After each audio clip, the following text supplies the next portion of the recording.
chez Amedia Solutions, nous avons plusieurs types de prestations, puisque Amedia fait partie des entreprises qui sont référencées chez nous sur la fourniture de matériel informatique en tant que tel.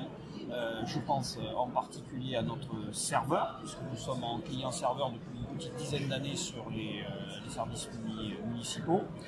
Nous travaillons également, et ça c'est très important pour nous, avec Amedia en termes de maintenance et de sécurisation de notre informatique.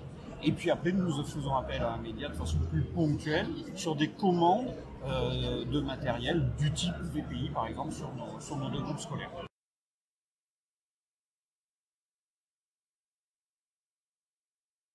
Ça, c'est comme dans tout achat public.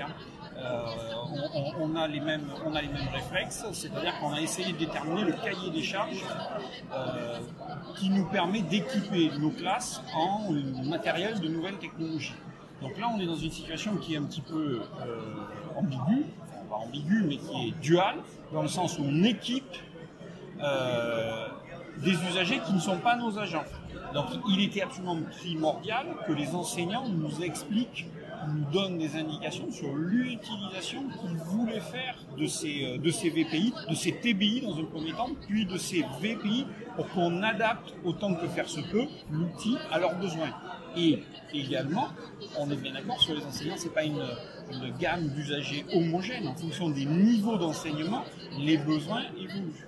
Donc, le temps numéro 1, ça a été de recueillir le volontariat des enseignants, parce que ça, pour l'enseignant, c'est quelque chose qui rénove complètement sa façon d'aborder le cours, d'aborder la classe. Et puis, c'est quand même des investissements aussi qui sont relativement importants. C'est des matériels qu'on peut aussi réutiliser pour des usages extrascolaires, pour des associations, le cas échéant, pour des conférences, pour de la formation.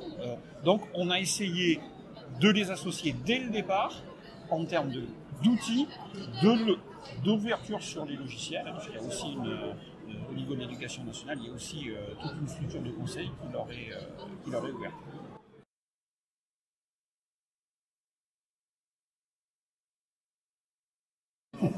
Et justement, mettre autour de la table, partager avec les usagers les objectifs.